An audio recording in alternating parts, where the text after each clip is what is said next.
It was early morning. The sky hadn't fully turned blue. Bare autumn trees lined Summit Ridge, swaying gently in the cold wind. Inside the SUV, NPR played softly, peaceful, to the point of sleepy. Lena Whitaker, 38, held a steel coffee mug in one hand as she drove, adjusting her coat belt with the other. She was used to starting earlier than her co-workers. Part discipline, part instinct. She preferred to avoid the morning stares, the kind that asked without words. "What are you doing in this neighborhood?" Her black SUV rolled through an empty intersection. Suddenly, red and blue lights lit up in her mirrors. Lena pulled over calmly, her hands steady, but her eyes narrowed. She hadn't run a red light. She wasn't speeding. No phone, no violation, and no one else on the road, just her and the cop. The window came down. Cold air swept in. The white officer, around 40, leaned into the frame with sunglasses and a judging stare. "Good morning. License and registration, please." She handed them over, right hand. Slowly. He barely glanced at them before asking, "So, what brings you to this neighborhood this early?" Lena tilted her head slightly, pretending not to understand. Driving to work. "Why?" The answer didn't please him. "We've had some unusual traffic around here lately. Folks don't usually cut through Summit Ridge unless they're up to something. You live here." She didn't, but she lived close and worked for an agency he couldn't imagine. Inside her palm, her silver ring spun once, a quiet habit to keep calm. She'd been pulled over 3 times this year, every time for a different excuse, but the root cause was always the same. She knew this game. Answer too fast, she's hiding something. Get frustrated, she's aggressive. Stay silent, she's uncooperative. "I'm on my way to the federal building on West 48th, she said slowly. A raised eyebrow, a full body scan from his eyes. Why would someone like her work there? Lena met his gaze. No fear, no reaction, just a stillness made of steel. He asked, "Mind if I take a look inside the vehicle?" That question, seemingly harmless, was the beginning of a mistake he couldn't undo. Lena Whitaker didn't move right away. She let the question hang in the chilled morning air. "Mind if I take a look inside the vehicle?" It wasn't really a request. It was a test of patience, of fear, of what he could get away with before someone noticed. She turned toward him with practiced stillness. "Is there a legal reason for a search?" she asked. Not defiant, but deliberate. She knew the script better than he did. The officer's jaw tensed. He didn't expect her to speak the language of right so fluently. He looked over her shoulder at the back seat, then back at her face, as if trying to locate a reason that hadn't happened yet. "Just routine," he said. "You know, with all the carjackings lately. We've been asked to keep an eye out for anything out of place. Carjackings." Lena almost smiled. It was always something vague. Always something that sounded just official enough to hold up in court, but soft enough to disappear if pressed. She didn't answer. She didn't need to. Inside her vehicle, mounted discreetly near the dashboard, a federal-issued dash cam had been recording since the moment the siren lights came on. She hadn't touched a thing. Standard protocol for internal investigators like her. No sudden moves. No negotiations. Just capture the truth. As it is, when it thinks no one's watching, Lena worked in the Bureau's Office of Internal Responsibility. Her job was to investigate misconduct, often within law enforcement. She reviewed camera footage, body cam gaps, and policy violations buried in paperwork. She'd spent years building cases against officers who looked just like the one standing outside her window now. Some of them had been charming. Most had been sloppy. All of them believed no one was watching. But Lena wasn't just watching. She was recording. And she wasn't here by accident. Today, she was on her way to a closed-door meeting at the federal building, ironically, about increasing accountability in suburban precincts. She looked up at the officer, still standing there like her silence was a personal insult. "If you'd like to issue a citation," she said finally, "I'd be happy to contest it formally." Her voice was even, almost gentle, but underneath, steel. The officer stepped back, annoyed but uncertain. He wasn't sure how to proceed. He could escalate, call backup, claim she was uncooperative, or he could let it go and pretend it never happened. His hand hovered near his radio. She saw it, logged it mentally, said nothing. Then she reached down, not fast, not threatening, and pressed her thumb against a small, flat button beneath the steering column. A silent ping was sent directly to bureau systems. Nothing flashy, just a timestamp, a location, a signal that the situation had crossed a line. And back at headquarters, someone had just received it. Lena sat still for a few more seconds, giving herself space to breathe. The coffee in her cup holder had gone lukewarm, untouched since the lights flashed behind her. Her thumb lingered near the panic button, not out of fear, but out of calculation. It wasn't the first time she'd had to weigh the moment. When to speak, when to wait, when to remind someone, carefully, that she wasn't just another silhouette in the driver's seat. She glanced in the side mirror. The patrol car behind her didn't move. No second officer, no backup yet, which meant he was still deciding what kind of morning this would be. Lena's training didn't prepare her for street encounters like this, not directly, but her instincts were razor sharp. She had interviewed over 50 officers suspended for misconduct. She had memorized the micro patterns, the tightening jaw, the pacing, the coded language that always came before poor decisions. She wasn't afraid of Dean Rayleigh, not really.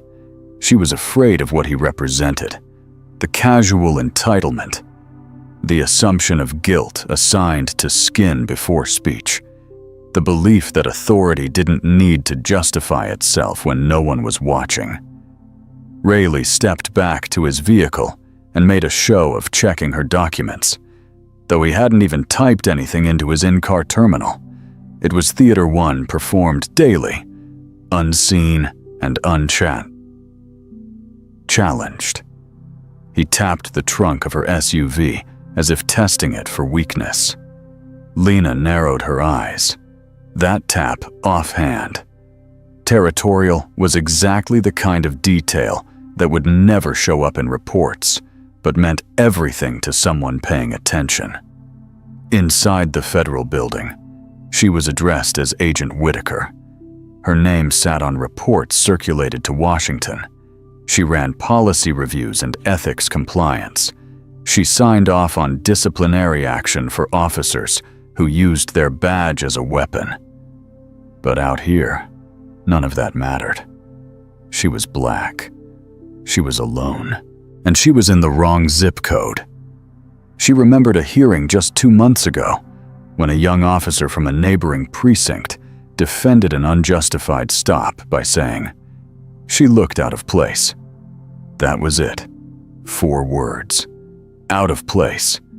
That was all it took. Rayleigh returned to her window, now with a hint of smug certainty. "Everything seems clean," he said, but didn't hand back her license yet, just being cautious. You know, with everything going on in the news lately. Lena's voice didn't waver. "You stopped me without cause. That's not caution. That's profiling." He bristled. "Ma'am, I'm just trying to keep the community safe." That line. She'd heard it 100 times. Safe was the word they used to justify control. Safety meant silence. Safety meant obedience. And when someone like her didn't comply exactly the way they expected, safety became the excuse to escalate. "You've seen my ID," she said, her tone colder now. "You've had my registration. You've inspected my vehicle visually. Unless you plan to file a report, I suggest you return my license." He hesitated. The moment lingered too long. His authority was shrinking slowly, subtly, but Lena could feel it. It's what happens when a system built on instinct runs into someone who knows the rules better than the enforcers do. Then, as if trying to reassert control, he glanced into the back seat again. "What's in the case?" he asked, nodding toward a black hard-shell briefcase beside her laptop bag. "Documents," she answered. "May I take a look?" He raised an eyebrow. She met it with silence. There was a tension there that went beyond this stop. It was institutional, historic. Her father had taught her, as a teenager, what to do when not if she was pulled over. Her brother hadn't been so lucky. A minor citation had turned into an arrest. That arrest had turned into 2 years of missed college, legal fees, and a permanent record. That's what made her furious. Not the inconvenience, not the disrespect, but the fact that this wasn't a mistake. This was a pattern. Her silence was louder than anger. Rayleigh shifted his weight again. "Where did you say you worked?" "I didn't." Another long beat. Then he handed her license back. "All right," he said. But there was no apology, just an exhale. "Drive safe." She took the license, put it away, didn't thank him. As she pulled off the shoulder, Lena didn't speed away. She drove slowly, deliberately, letting his car shrink in the mirror. She knew he was watching. Men like him always watched until they couldn't anymore. 5 minutes later, she arrived at the parking garage below the federal building. The guard at the gate recognized her instantly. "Morning, Agent Whitaker." "Morning," she said. As the gate lifted, she felt her shoulders begin to relax, just a little. But the pressure didn't fade completely. Not yet. She parked, shut off the engine, and sat in the silence of the SUV. She reached for her phone, opened the secure recording app tied to the Bureau's internal system. She uploaded the footage from the encounter, filed it under Unjustified Stop, Suburban Precinct 6A, added a note. Subject did not cite legal cause, showed resistance to procedural clarity, dashcam footage active throughout. She didn't need to be angry in the report. She just needed it to exist, because the truth didn't always roar. Sometimes, it just waited, documented, dated, filed, ready. Lena hadn't planned to mention the stop. She rarely did.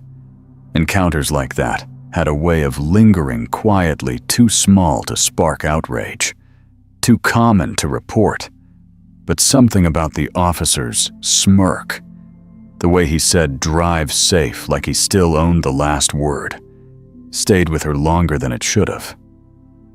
She carried it with her up the elevator, through the security doors, into the glass-walled meeting room where 3 other agents were already waiting. She sat down, opened her laptop, and pulled up the file. The video clip had already been uploaded, time-stamped, synced with her ID. The first point of shift came not from what happened to Lena, but from what she decided to do with it. At 8:06 a.m., she forwarded the footage to Special Agent in Charge Deborah Klein with a simple message: surveillance field incident. Suggest review. Possible pattern match. Deborah was tough, sharp, and importantly white. She responded in under 5 minutes. "I'll bring this to oversight." "You okay?" Lena replied. "I'm fine. Just tired." It wasn't a lie. It wasn't the whole truth either. By noon, word had reached the Bureau's internal affairs team, not because Lena made a scene, but because her stop mirrored 2 others from the same precinct, both involving black professionals driving in or near Summit Ridge. None had filed formal complaints. All had been recorded on similar dash cams. Lena's case, however, was different. She was one of theirs, and that changed everything. The second point of shift came from outside Lena's control. Dean Rayleigh had no idea his casual stop was about to land on the desk of someone who outranked every supervisor he'd ever answered to. Around 1:30 p.m., he received a formal contact notice from a bureau liaison, requesting clarification about a morning stop involving a federal agent. He was told to submit a written report within 24 hours. At first, he didn't panic. He figured he could explain it, call it a routine patrol, a misread situation. But when he logged into the portal and saw the timestamp matched Lena Whitaker's plate, his stomach turned. He'd heard her name before, somewhere. And then it hit him. She'd been quoted in a departmental memo on racial bias protocols. He paced for 15 minutes before sitting down to write the report. He didn't lie, not fully, but he left out the wrong neighborhood comment. He avoided the bit about asking to search her vehicle without probable cause. He said she was calm, non-cooperative, and that he felt it prudent to assess her presence due to increased criminal activity in the area. It was textbook cover language, ambiguous enough to dodge consequences. Or so he thought. The third point of shift came when the footage was played aloud. At 4:10 p.m., the Bureau's internal review board met in a closed session. Lena wasn't in the room, but her voice was calm, even, sharp. The phrase, "That's not caution, that's profiling," hit like a quiet bullet. The moment he tapped the trunk, the pause when she refused to open the briefcase, the request to take a quick look inside. The review board watched in silence, not because the video was dramatic, but because it wasn't. It was routine, and that made it worse. They saw the moment power shifted from unspoken authority to conscious restraint. Lena never raised her voice. She never revealed her badge. She didn't need to. Her presence, her silence, her refusal to perform the script expected of her, those were her weapons. The board made 3 decisions by 500 p.m. First, they would formally audit Dean Rayleigh's stop history for the past 12 months.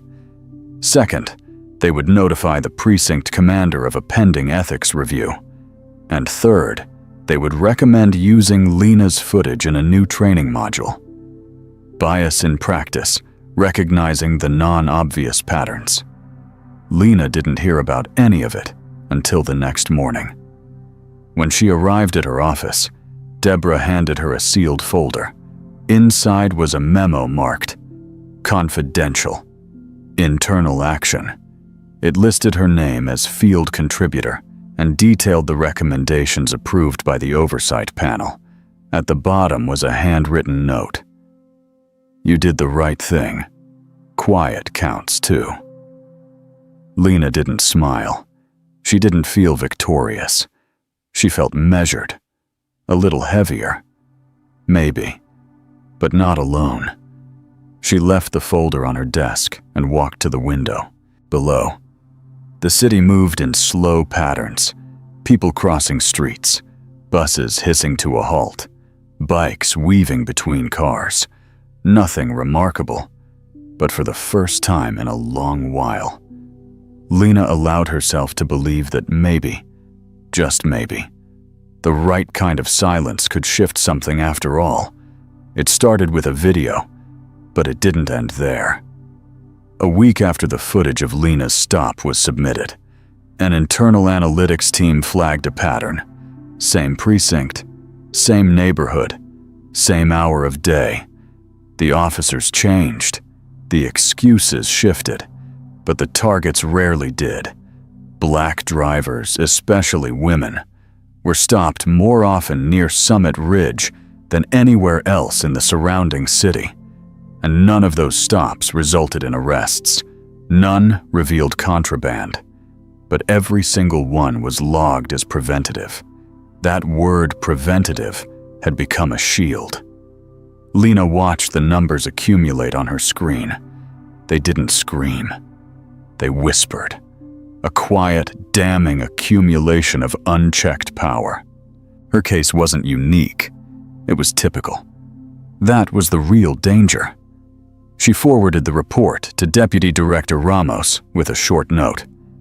"This isn't about Rayleigh. It's about culture." Ramos responded in person. He stopped by her office 2 days later, leaned on the doorframe like a man carrying too many decisions, and said, "I need you to brief Justice." She looked up. "You mean the DOJ?" He nodded. "And not just on your case. On this." He pointed to the report, still glowing on her screen.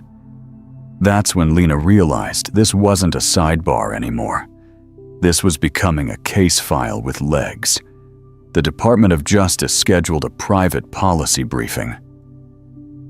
Lena wasn't alone.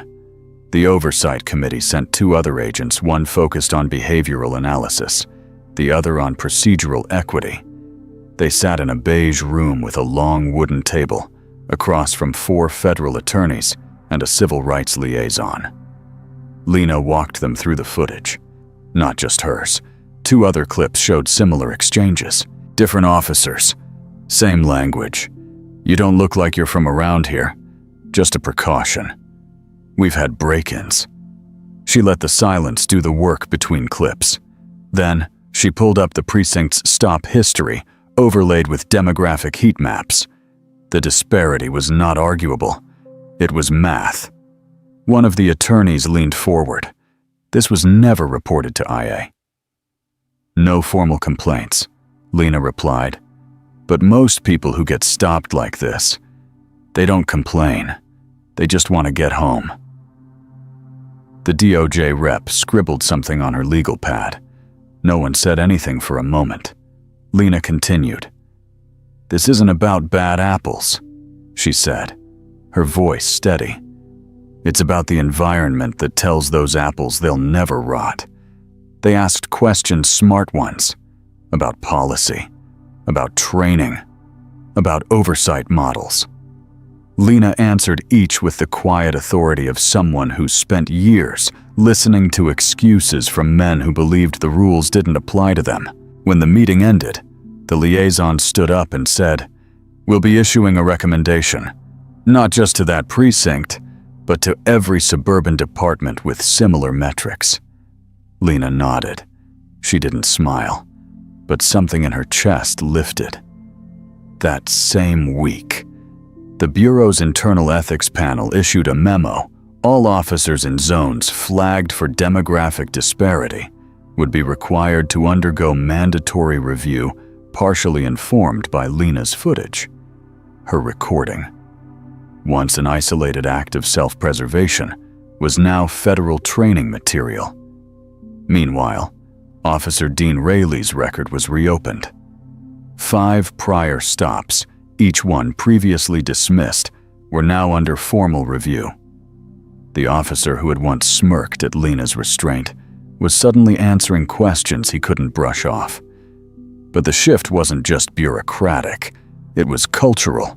Lena began receiving emails, quiet ones, from other agents, officers, even dispatchers. "Saw the training video. Thank you. I didn't realize how bad it looked until I watched it back. You held your ground. That means more than you know." Some were from women. Some were from people who'd never been stopped. but had always suspected the weight wasn't distributed evenly. Lena read each one, but responded to only a few. She wasn't interested in applause. She was interested in follow-through. One email stood out. It came from a black sergeant in a neighboring county. He wrote, "My niece drives through that neighborhood every morning to get to school. I used to tell her to keep her head down. Now I tell her to keep a dash cam. It's not justice yet, but it's a start." Lena printed that one and taped it inside her locker, because it reminded her what happened that morning wasn't just about a single stop.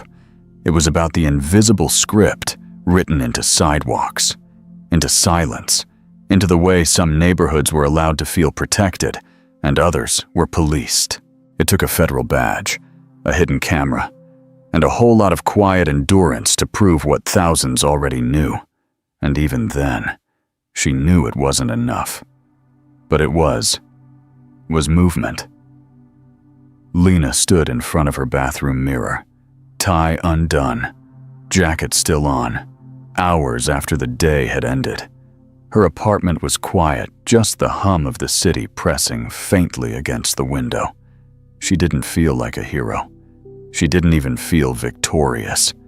What she felt was something colder, something steadier, a sense of moral weight finally being noticed, but not yet lifted. She replayed the stop in her head for the 100th time, not because she doubted her actions, but because she knew how close it had come to going differently. What if she had spoken faster, or moved more quickly? What if her voice had cracked? What if she hadn't been FBI? That last one haunted her the most. She thought about all the drivers who wouldn't have had the badge, the recording, or the privilege of being believed. For every Lena Whitaker with federal credentials, there were thousands of women just like her. Same skin, same voice, same zip code, who never got to submit a clip, never saw their footage turned into policy. Justice, she realized, didn't always look like a courtroom. Sometimes it looked like a document quietly refiled. Sometimes it looked like a new training video sent out to 1,000 inboxes. Sometimes it looked like a man being forced to rethink a decision he once thought harmless. But justice, real justice, had to go deeper. It had to be imagined differently. It couldn't depend on who held the badge. It couldn't rely on who had the camera. It had to be built into the very instinct of those who swore to protect. The next morning, Lena showed up to work early. She wore the same jacket from that day, the one she'd worn when she was stopped. But this time, she pinned a small lapel beneath the collar. It wasn't standard issue. It was a gift from a colleague who'd watched the footage and simply said, "You reminded me what this is supposed to be." She went into the conference room and pulled up the latest draft of the training module. Her voice narrated the clip, now calm, measured. She didn't perform outrage. She performed accountability. She hit play. The screen showed the moment of pause, the silence. The question, "Mind if I take a look inside the vehicle?" Then her voice, steady. "Is there a legal reason for a search?" It was subtle, but it was a shift. Justice didn't roar in that clip. It didn't arrest anyone, but it told the truth. And for now, that was enough. For now, she was content knowing the next officer to watch this footage would hear her voice before making the same mistake. And maybe, just maybe, that would change something. We tell ourselves justice is blind, that it doesn't see skin or badge or neighborhood. But what if justice isn't blind at all? What if it sees everything and simply chooses where to look? Lena Whitaker didn't raise her voice. She didn't pull rank. She let the system catch itself in the mirror. And when it did, it flinched. This story wasn't about a broken law. It was about a broken habit. The reflex to doubt. to stop, to assert power when none was needed. It was about the quiet ways dignity gets tested, and the quieter ways people fight back. So tonight, ask yourself, in a country where silence is survival, what does it take to speak without raising your voice?